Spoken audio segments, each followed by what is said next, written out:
Today's video is sponsored by Delete Me. What does a mini-moog synthesizer, a planimeter and a kerosene predictor have in common? Well, they're all forms of analog computers. The mini-moog synthesizer uses continuously variable voltage-controlled oscillators, filters, amplifiers and envelope generators to create musical or non-musical sounds. Analog synthesizer technology was originally based in part on electronic analog computer circuits. The planimeter is a measuring instrument used to calculate the area of a two-dimensional shape just by tracing around it, and a kerosene predictor was one of the first fully automated anti-aircraft gunfire controllers. All of these use no digital computing to perform their functions and represent how, up until the advent of the first digital computers in the late 1940s, how all types of computations were performed. Today, if you were to ask what a computer is, most people would say that it's a machine that uses binary arithmetic to solve almost any type of problem and performs tasks based on instructions in the form of a software program. They can store, retrieve and manipulate data for a wide range of applications, from word processing to internet browsing to game playing, and almost anything we can think of can be modelled by a modern computer. They are, as Alan Turing predicted in the 1930s, a universal computing machine. And this is what makes digital computers so pervasive. They can be repurposed for almost any task, whereas analog computers can usually perform just one task and cannot be easily changed or reprogrammed to do something else. Digital computers are now so embedded in our way of life that it's almost impossible for some people to think that things like going to the moon with the Apollo missions in the 1960s could have been done with 1,000,000 times less computing power than an original iPhone 1. However, the most common device used for calculations in engineering and science from the late 19th century up until 1973 was the slide rule, a hand-operated mechanical calculator consisting of slidable rulers that could do multiplication, division, exponents, roots, logarithms and trigonometry, and is one of the simplest analog computers. It wasn't until the first pocket programmable calculator, the HP-65, made by Hewlett-Packard and produced in 1973, did slide rules go the same way as the quill pen. But even now, there are devices like the E6B flight computer, a circular slide rule that is used by pilots for determining fuel consumption, wind correction angles, ground speed, estimating time of arrival, and other critical flight parameters, and is often referred to as a whiz wheel, but remains a vital tool in aviation, especially for flight training and planning. One of the things that has amazed me recently is discovering that the global market for personal data has become, by some estimates, worth around $325 billion a year, and is expected to grow to over $400 billion by 2028. By just doing what you do online, you are worth potentially hundreds of dollars per year to data brokers who buy and sell your data to anyone that wants it, and all without you knowing it's even happening. This can include emails, names, current and past addresses, phone numbers, age, occupation, and much, much more. If anyone can buy your data, and your job is in places like the military, the government, civil services, or you have a high profile, then this data can be a security or even a personal safety risk. You can request these companies delete the data they hold on you, but with over 750 data brokers around the world, where do you start? And this is where today's sponsor, Delete Me, comes in. Delete Me has been helping normal people like you and I get their personal information removed from data brokers since 2010 in the US, UK and Europe.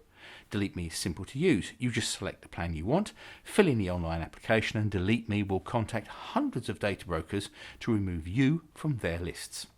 You receive regular privacy reports that show how much data was found, where it was found and where it was removed. You can do this for yourself or your family, and if you use the joindeleteme.com/droid link in the description below, or scan the QR code next to me today, then you'll get a 20% discount.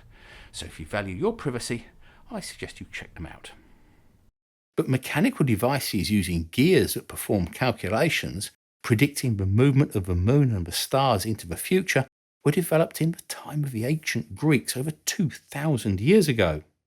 The Antikythera mechanism is often quoted as the first analog computer, which was discovered in 1901 at a shipwreck off of the Greek island of Antikythera.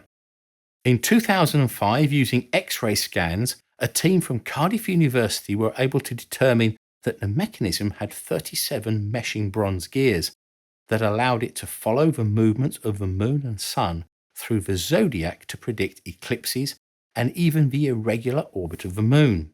Although in recent times it's thought that the device might not have been very accurate, this was not because of why it was made, but because of a limited understanding at the time of the orbits of the planets, something which wouldn't be truly understood until Kepler's laws of planetary motion in the early 1600s. This was a remarkable piece of engineering, and miniaturization of the components was comparable to the 14th century astronomical clocks that arrived almost 1500 years later. Over the centuries, many devices like the astrolabe have been created to aid navigation by measuring the altitude of celestial objects, telling time, and calculating positions.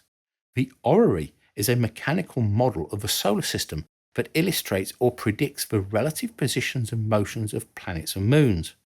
There are reports of similar devices coming from ancient Rome, but it wasn't until the 1300s that the first clockwork versions were built. And it's the use of clock-like mechanisms with gears and cams in all of these devices that make them so useful for mathematical operations, because you can perform all the basic functions of adding, subtracting, multiplying, and dividing. With just two differently sized gears, you can perform multiplication or division on both whole and fractional numbers.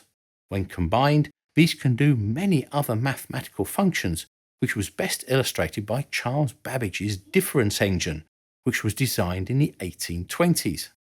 This was designed to tabulate logarithms and trigonometric functions to create tables that would be used in engineering, astronomy, and science, cheaper and more quickly than by hand. This attracted the interest of the British government, which funded the development of a machine for the next 2 decades. But by then, the increasing cost of a machine, which had now reached the equivalent of £2.5 million in today's money, and the fallout between Babbage and the government, meant that it was never truly finished. But by using the ideas gained from the difference engine, in 1837, Babbage proposed the analytical engine, which incorporated an arithmetic logic unit and control flow in the form of conditional branching and loops and integrated memory.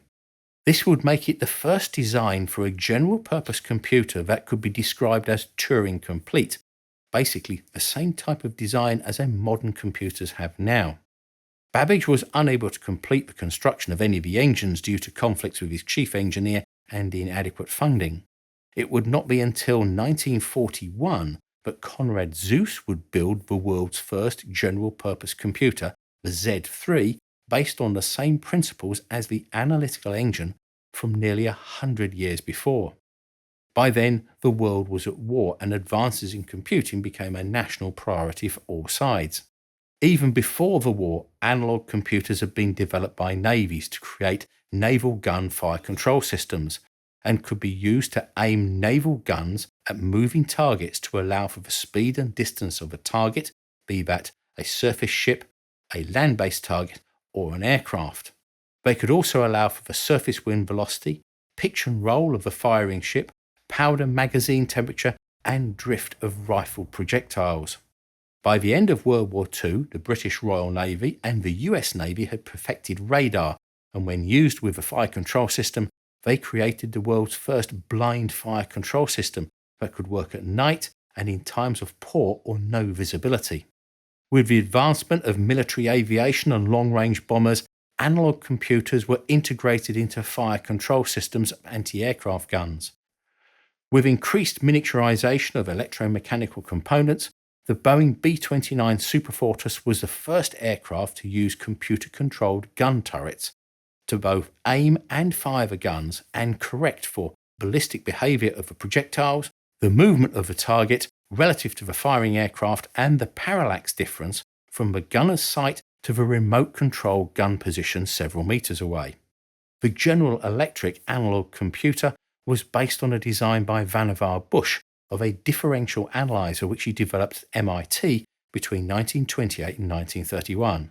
5 of these computers were used, 1 for each of the turrets, which meant that the gunners were no longer in the turrets as they were in other aircraft. Computers were also used for the analysis of extremely maths-intensive and complicated physical processes, one of which was the development of the atomic bomb in the Manhattan Project.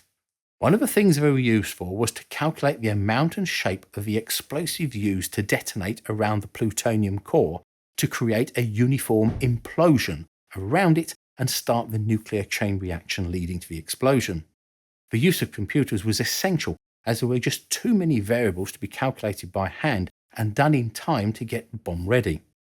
By this time, electronic components such as valves were replacing mechanical gears and making the operation of computers much faster. And something else that was noticed was the similarity of the mathematics of mechanical processes to electronic processes. Although they were entirely different physically, an electronic circuit could be built using capacitors, resistors, and inductors that would very accurately simulate mechanical properties like force, mass, springs, and resistance, and these were called analogical models. Using this method, systems like the suspension of vehicles and on aircraft could be modelled electronically and achieve very high accuracies when the results were transferred to the mechanical domain. This is where we get the name analog computers from, because the computer is an analog of the system it is modelling. You could consider the observable properties of billiard balls to be an analog of the theoretical activities of gas particles or the reflective quality of light. By making small circuits which had particular electronic mathematical similarities to mechanical properties, it was possible to build analogues of large and very complex interrelated systems entirely electronically without using any digital processing. These types of systems were used on large projects such as the Apollo program and Space Shuttle for NASA and the Ariane rocket in Europe during the initial planning phase. But analog systems usually only have an accuracy of 3 to 4 significant numbers. This is because the tolerances of mechanical systems and the noise in electronic systems becomes much greater in proportion at very small levels. A digital system, once it has the data, can have much greater precision and is almost immune to noise. Most of the errors in digital systems would be in the conversion stage from analog to digital and digital back to analog again. And here there is a major difference between analog computing and digital computing. In a digital computer, an analog signal or an input has to be converted into binary representation. An analog system can do in one continuous process and orders of magnitude faster than digital processes what might take a digital system millions of operations to perform. The saving grace here is that modern digital systems run incredibly quickly, and that's the reason why we don't perceive the delay, but they do use a lot more power in doing it. But if analog systems are effectively hardwired, how can they compete with a digital system that can be reprogrammed on the fly? Well, with modern digital-analog hybrids, many thousands of simple analog circuits can be created on VSLI chips alongside the digital processing. Using computer-controlled electronic switches, these analog circuits can effectively be reconfigured to perform any functions that we required, which are only limited by the speed of the components themselves, and do it in one continuous operation. The analog signals will be fed through whatever configuration of analog processing will be required, much faster and with much less power. It would then be converted back into the digital form and passed on to other systems or out onto the network, for example. Using this method, you could perform what would be information-intensive processing much more quickly and for much less power compared to if it were done totally in the digital domain. Hybrid digital analog computers are not a new thing. They've been around for over 50 years. But this new way of matching the two allows for possibilities that were just not possible before. And while the digital world might seem like it's taking over everything, analog is having a renaissance in computing, and not just in electronic music, with the likes of Moog and other synthesizers. So thanks for watching, and if you enjoyed this, please thumbs up, share and subscribe, and a big thank you goes to all of our patrons for their ongoing support.